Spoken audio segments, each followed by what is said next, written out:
Olá, seja muito bem-vindo, bem-vinda a mais uma Que Tem Vaga. Hoje a gente vai falar de carreira internacional. Já pensou em ter uma? Sabe quais são os principais desafios para isso? Rodrigo Costa, CEO da Viva América, é meu convidado de hoje, que vai responder a essas e outras questões, né? Bem-vindo. Muito obrigado, Lene. Prazer estar com você aqui. Prazer nosso para falar sobre essa oportunidade. Afinal, que olhar para fora sempre, quem sabe, é uma boa, né, opção para quem busca um planejamento de carreira, que transcenda mesmo essas questões de fronteiras. Como é que a gente pode avaliar, primeiramente, essa oportunidade lá fora, hein, Rodrigo? Bom, os Estados Unidos, primeiramente, é uma paixão inerente dentro do brasileiro. Todos nós, pelo menos 9 a cada 10 brasileiros sonham um dia conhecer os Estados Unidos, para quem ainda não conhece. Os Estados Unidos vivem um momento agora muito interessante do número de vagas disponíveis que, principalmente depois da pandemia, eles não conseguiram ainda preencher esses números de vagas disponíveis e há muito espaço para mão de obra qualificada brasileira nos Estados Unidos. Então, a gente tem enfrentado esse desafio de levar brasileiros qualificados para atuarem no mercado americano. E como se preparar ou observar as diferenças em termos de legislação mesmo trabalhista aqui do Brasil com relação aos Estados Unidos? Bom, tem alguns princípios básicos, né? Primeiro, o governo americano ele tem um programa que, explicando de uma maneira bem simples, né? Eu não sou advogado de imigração, mas eu sou CEO de uma companhia que hoje é a maior companhia de imigração para pessoas que falam a língua portuguesa no mundo, que desejam morar nos Estados Unidos de maneira legal. O governo americano tem um programa chamado Employment Based, que significa vistos baseado na sua carreira profissional ou acadêmica, que dependendo da carreira que você desenvolveu aqui no Brasil, você pode submeter essa carreira, submeter um processo imigratório nos Estados Unidos e pleitear o que a gente chama de Green Card, que é a residência permanente nos Estados Unidos. Então, por incrível que pareça, muitas pessoas não sabem que elas se qualificam para um Green Card, que é o sonho de todo imigrante. Sim. Ter uma residência permanente nos Estados Unidos e ter acesso a todos os benefícios praticamente de um cidadão americano. Bom saber, hein? Uma vez que eu tiver essa questão imigratória resolvida, aí sim, o primeiro pilar está resolvido, aí eu posso me submeter a uma vaga disponível no mercado de trabalho que eu queira atuar. Hard e soft skills, quando a gente olha para essa carreira internacional, as competências mudam de alguma maneira, a indicação dos setores também, como é que fica? Bom, algumas áreas, é muito importante eu entender que para algumas áreas eu preciso revalidar o meu diploma. Então, assim como no Brasil um médico estrangeiro ele precisa revalidar o diploma aqui, nos Estados Unidos também não é diferente. É claro que algumas profissões você necessariamente não precisa fazer a revalidação, você consegue atuar naquela área sem a necessidade de uma revalidação de diplomas. Agora, profissões na área de saúde, principalmente, né, requer uma revalidação do diploma, então eu preciso observar quais são os pré-requisitos para que, além da minha questão imigratória, eu possa cuidar também da questão da revalidação do diploma para que eu possa atuar na minha área que eu me formei aqui no Brasil. E quais são as principais áreas ou setores que empregam nos Estados Unidos? A gente tem um parâmetro?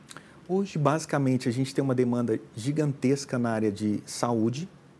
E quando eu falo saúde, todo tipo de profissional de saúde. Então, estou falando de médicos, de enfermeiros, dentistas. Segundo a Associação Nacional de Odontologia, hoje nos Estados Unidos, existem mais de 11 mil vagas de dentistas que não conseguem ser preenchidas por americanos, porque não tem dentistas disponíveis. Então, a área de saúde é uma área bastante procurada, mas profissionais da área de tecnologia, pilotos de avião, a gente tem muitos clientes que são pilotos de avião, porque há uma carência gigantesca nesse mercado hoje nos Estados Unidos. Engenharia. Agora, o governo americano ele promover alguns incentivos para profissionais, por exemplo, de inteligência artificial. Nossa, e está com tudo, né? Inteligência artificial, tecnologia, e o profissional brasileiro é muito bom. A gente é impressionante, assim, a gente atua nesse mercado há muitos anos e o americano, quando ele fala, por exemplo, de um profissional brasileiro, nós somos muito desejados enquanto profissionais nos Estados Unidos. Então, é muito legal. O dentista, por exemplo, eu falo especificamente de odontologia porque a gente tem um projeto para levar 1000 dentistas para os Estados Unidos, que é um projeto bem bacana. As empresas americanas, elas falam assim, olha, o dentista brasileiro, ele é incrível, porque normalmente um dentista americano, ele é um dentista generalista, ele não tem uma especialização, são pouquíssimos que têm especialização. E o dentista brasileiro, acho que pela nossa característica, pelas necessidades, por viver às vezes num país mais desafiador, ele tem que ter várias especializações, né? Um dentista, ele é especializado em ortodontia, ele é um cirurgião. Então, quando esse profissional chega nos Estados Unidos com várias habilidades, ele tem muita abertura no mercado de trabalho. Nossa, e vantagem, né? Sai na frente. Bastante. Que bom saber, hein? Agora, com relação também, a Viva América é uma startup, né? Sim. Toda startup que reconhece uma dor de mercado busca solucioná-la, que é o caso de vocês viabilizarem ou pelo menos prepararem esse profissional que quer ir para fora do país. É por aí o entendimento. Sim. Tá bom. Principais desafios quando a gente olha para pautas como diversidade e inclusão, cultura organizacional. Queria ouvir um pouco mais da história de vocês, como se firmaram realmente como um player no mercado com relação, né, a esse enquadramento de startup dentro desse segmento, né? Preparando profissionais para despontar aí na carreira lá fora. Como foi? Essa pergunta é muito boa, porque eu fui para os Estados Unidos, eu já faço negócio nos Estados Unidos há 14 anos e moramos já há 10 anos nos Estados Unidos. E mesmo sendo executivo aqui no Brasil, trabalhando em grandes empresas, eu não tinha o conhecimento básico sobre questões imigratórias, né? O brasileiro, por mais que ele seja um profissional reconhecido aqui no Brasil, quando chega nos Estados Unidos do ponto de vista imigratório, ele conhece muito pouco. E isso traz uma série de problemas. Então,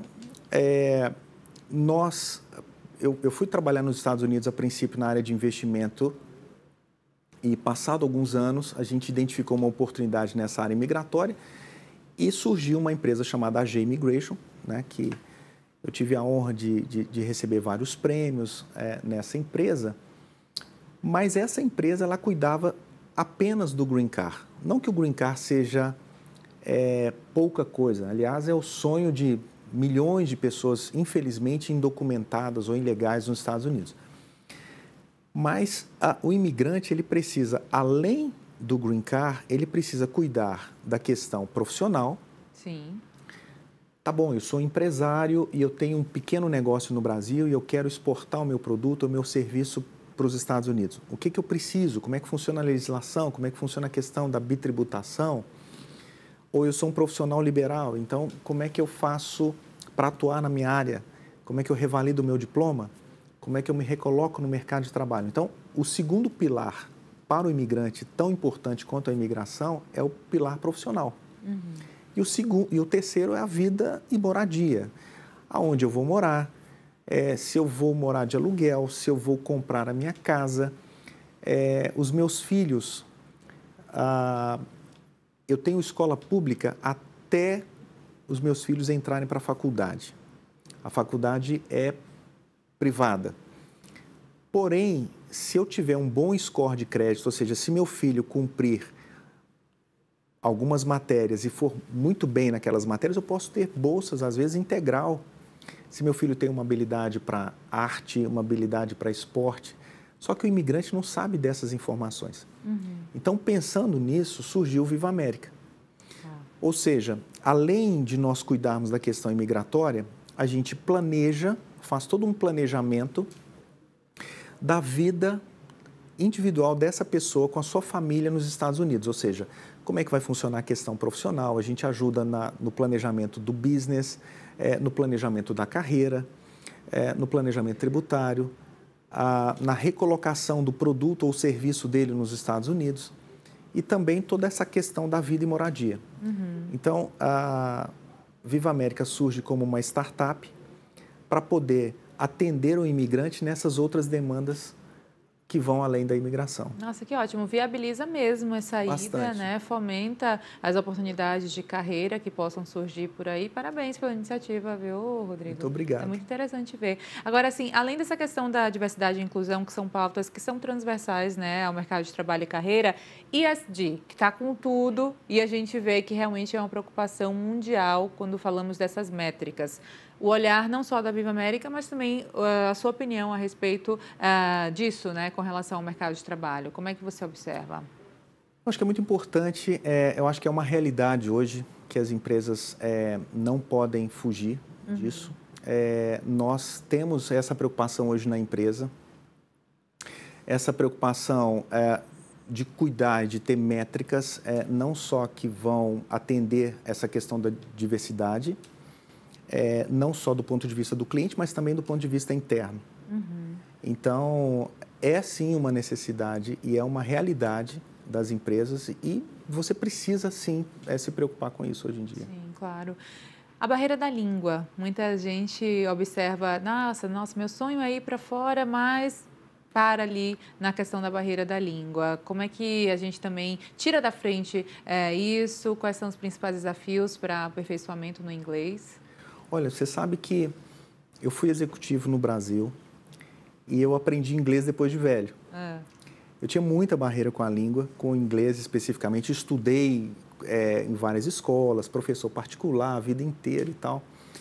E, óbvio, o método que me atendeu foi o dia que eu entendi que eu precisava fazer uma imersão de inglês. Agora, muitas pessoas se enganam achando que a imersão é quando ele vai simplesmente para o exterior. Hoje a gente tem uma facilidade muito grande das tecnologias, de mídia social, da internet. Então, é possível sim você fazer processos de imersão no Brasil e se preparar para o idioma, né? Eu brinco com alguns amigos, eu falo assim, olha, essas aulas de inglês terça e quinta, você vai estudar 50 anos e não vai aprender. Você precisa ter um processo de imersão, de estudar todos os dias um pouquinho o idioma para você aprender. É claro que uma coisa interessante nos Estados Unidos, que poucas pessoas sabem, é que o inglês é muito importante, mas o espanhol também é muito importante. Para qualquer companhia pública que você liga hoje nos Estados Unidos, você liga no call center, tem opção de você falar em inglês e opção de você falar em espanhol. Então, para quem também fala espanhol, e é uma língua que está muito próxima do português, ele vai sobreviver muito bem nos Estados Unidos. Até porque a gente fala ali de, sei lá, México, América Central, que tem muito imigrante também, né? Muito imigrante hispano, né? A comunidade hispana nos Estados Unidos, ela é gigantesca. E essa questão do idioma é muito importante, esse ponto que você colocou, porque quando a gente fala hoje de 9,6 milhões de vagas de trabalho, que o Departamento de Trabalho americano divulgou recentemente, que não tem profissionais habilitados. E é muito interessante, né? A gente estava conversando um pouquinho antes de nós começarmos aqui, você falou que estava em Nova York. Sim. Recentemente. E... inclusive foi para uma imersão de inglês, dicas de passagem, sabia? Você tocou nesse assunto e eu fiquei pensando... É sensacional. Sim. Se você tem a oportunidade de fazer uma imersão, é sensacional. E em Nova York, ali você tem muitas possibilidades para fazer uma imersão. Mas o que acontece? As pessoas querem, ok, eu quero trabalhar nos Estados Unidos, eu quero buscar uma oportunidade de trabalho. Mas é importante, sim, eu começar a estudar o inglês daqui do Brasil. Porque, senão, eu vou ficar muito limitado a trabalhar em empresas brasileiras que atendem brasileiros. É verdade. E dominar minimamente o idioma é fundamental, né? Hoje em dia, por incrível que pareça, não é um pré-requisito para você obter o Green Card. Tá. É claro que, dependendo da entrevista que você vai fazer, você tem o direito de levar um intérprete na sua entrevista. Mas é claro que, para você buscar opções de trabalho similares à profissão que você já tem aqui no Brasil, por exemplo, profissionais da área de venda, profissionais da área de marketing, são muito desejados hoje nos Estados Unidos. Para eu buscar oportunidades nessa área, é claro que eu vou ter que dominar o idioma. Claro. Afinal de contas, eu vou trabalhar vou ter colegas de trabalho americanos, hispanos, de outros idiomas, eu preciso dominar o inglês. Vem cá, a questão geracional envolvida, a gente olha para esse recorte de alguma maneira, tipo, mais jovens ou mais profissionais sêniores que buscam essa oportunidade lá fora, ou é mais pulverizado, a gente tem um pouco de cada? A gente tem um ambiente muito pulverizado. Eu falo que, óbvio, a gente tem clientes de várias idades, mas predominantemente a partir dos 30 anos aos 50 anos, a gente tem uma mobilidade gigantesca de profissionais nessa faixa etária. Por vários motivos. E, assim, uma coisa interessante que eu sempre falo que a gente não está à procura de pessoas que, eu não gosto mais do Brasil, eu não gosto dessa opção política, desse governo A, do governo B. Não, na verdade, o que a gente está à procura é de levar brasileiros que queiram mostrar o seu talento nos Estados Unidos. Acho que isso é o mais importante, porque a gente tem uma capacidade criativa, a gente tem uma capacidade de realização extraordinária e reconhecida pelos próprios americanos. Essas habilidades e essa capacidade do brasileiro, atrelada a uma necessidade hoje que existe nos Estados Unidos, é sensacional. Não, total. Que grande oportunidade que é, né? Rodrigo, quando a gente fala de saúde mental, eu acho também importante a gente tocar nesse ponto, porque se tornou mais sensível, principalmente no pós-pandemia, né? E a gente fala também de uma mudança de vida, literalmente. Você sai do seu país, vai para outro. Obviamente que tem meios, né, que facilitam essa ida, mas internamente, cada cabeça é um mundo. E cada sentimento também acompanha esse profissional, que não deixa de ser um ser humano, né? A gente tem um ser único fazendo suas funções aí de vida. Como é que você olha para esse lado da saúde mental? Olha, é um assunto sensacional, porque isso impacta literalmente na vida do imigrante, né? E normalmente as pessoas imigram para os Estados Unidos, falando especificamente de lá, mas isso se aplica para qualquer país, né, que a pessoa tem um processo de imigração. Normalmente, nesse processo vai o casal, vai a família, e ali ele vai ter um desafio de construir ou reconstruir uma carreira, e principalmente quando esse processo imigratório não é planejado, o que a gente mais vê são pessoas que chegam nos Estados Unidos. A gente tem, e por isso que surgiu o Viva América, a gente tem tínhamos muitos clientes que conseguiam o Green Card, aprovação do Green Card por uma habilidade especial, habilidade extraordinária, era às vezes um atleta, um artista, um profissional da área contábil, um profissional da área de artes, enfim, da área de economia aqui no Brasil, conseguiu o Green Card, mas não conseguia uma recolocação profissional porque não fez um planejamento. O que acontecia? O que acontece, infelizmente? Vai trabalhar em subempregos. Nada contra a pessoa trabalhar como motorista de aplicativo, nada disso, mas se eu sou um médico, eu vou querer trabalhar na minha profissão de formação, ou pelo menos na área de saúde. Se eu sou um profissional da área de tecnologia, eu quero trabalhar na área de tecnologia. E muitas vezes nós percebemos que as pessoas, por falta de preparação, começam a enfrentar esse desafio. Ou seja, você chega nos Estados Unidos, aí você descobre que você está recomeçando a sua vida. Então, você perde aquele senso de identidade. Isso mexe muito com a cabeça das pessoas. Que, se você não está preparado, vai desdobrar em outros problemas familiares, problemas muitas vezes de divórcio, problemas de depressão, porque as pessoas não se prepararam e vão para os Estados Unidos enfrentar e começam a enfrentar uma série de problemas. Às vezes a pessoa vende aqui uma propriedade, junta todas as economias que ela teve ali na vida inteira e chega nos Estados Unidos e alguém diz assim, olha, veja bem, vamos investir, vamos comprar caminhões aqui nos Estados Unidos, porque isso é um excelente negócio. Não, vamos montar uma loja, aí eu posso falar um pouquinho, porque eu sou mineiro, né? Vamos montar uma loja para vender pão de queijo. E aí, pega lá? Não pega, não, claro que não. Então. Eu falo que tudo aquilo que você tem que catequizar, tudo aquilo que você tem que criar uma cultura no seu ambiente, no seu mercado, você vai ter muita dificuldade de poder vender aquilo. E a pessoa, às vezes, perde o dinheiro todo de uma vida e aí começa a passar dificuldades financeiras, assim, a ponto de ter que buscar alguma ajuda social para poder sobreviver. Sim. Por falta de um planejamento. Então, isso é o que a gente mais vê. Ou seja, eu sou um executivo aqui no Brasil, aí eu vou trabalhar nos Estados Unidos na construção civil. Nada contra quem trabalha na construção civil, mas eu não me planejei para trabalhar na construção civil. E aí eu começo a perder o senso de identidade e isso começa a me trazer muitos problemas. Então, a questão emocional é fundamental. É importante a pessoa, o imigrante, ao chegar nos Estados Unidos, ele está inserido em algum tipo de comunidade. Então, se ele participa de algum grupo, de alguma comunidade aqui no Brasil, ele deve buscar alguma comunidade lá para se inserir.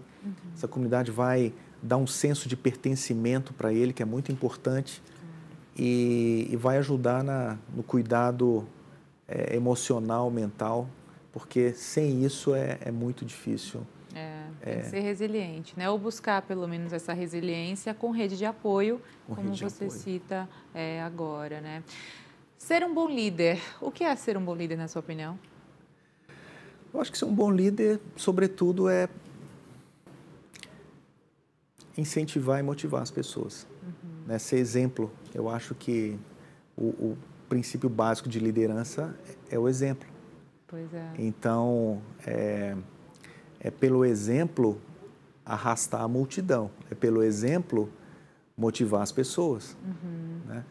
E você mora onde lá nos Estados Unidos, Rodrigo? eu moro próximo de Orlando. Orlando é uma cidade bem grande, bem espalhada, né? Fica no estado da Flórida. E eu moro na grande Orlando, eu moro na região de Winter Garden. Pergunto isso só para complementar com essa questão do líder, porque você é líder, né, do que você criou em termos dessa empresa que você compartilha aqui com a gente. E você sentiu na pele essas dificuldades quando você chegou lá? Muita. Imaginei. Muita. Na verdade, Lene, eu falo que nós temos um chamado. Óbvio, a empresa, toda a empresa, ela está ligada ao lucro, ela está ligada ao benefício que ela vai entregar para a comunidade, ao serviço, mas, sobretudo, tem que estar ligado ao seu propósito. Sim. E, por incrível que pareça, a gente encontrou o nosso propósito nesse tipo de serviço que a gente faz, porque a nossa história, mesmo sendo um executivo, quando eu chego nos Estados Unidos, a gente foi mal orientado do ponto de vista imigratório, aplicaram o visto inadequado para nós, e aí eu sempre brinco que até visto de estudante eu tive nos Estados Unidos, eu não precisava ter visto de estudante, podia ter aplicado um visto de habilidade extraordinária. E aí conheci uma advogada, a advogada falou assim, não, olha, veja bem, vamos aplicar um visto X para você, um visto, na época era um visto chamado L1, mas antes disso, vamos aplicar um visto de estudante. Só que o visto de estudante levou 1 ano e 2 meses para sair. Depois eu descobri que eu não podia sair dos Estados Unidos. Sério? Até a aprovação do meu green card. Resumo da história. Nós moramos 3 anos, ficamos 3 anos nos Estados Unidos aguardando o processo. Claro, poderia sair, poderia, mas o meu processo iria voltar ao final da fila. Tá. Então a gente teve que aguardar. Eu fui morar num bairro inadequado. As escolas públicas, para você poder colocar o teu filho na escola, você tem que morar naquele CEP. Então, não adiantava eu querer colocar minha filha numa outra escola pública, numa outra região, porque eu precisava colocar naquele CEP. A região que eu fui morar não era mais adequada. Minhas filhas tiveram problema de bullying na escola. Eu brinco que o carro que eu comprei, eu descobri que os juros que eu pagava naquele carro era absurdo. Assim, muitas coisas. Minha filha sofre um acidente. E descubro também que meu plano de saúde não cobria o acidente que ela sofreu. Meu Deus. Muitas coisas que nós passamos, sociedades erradas.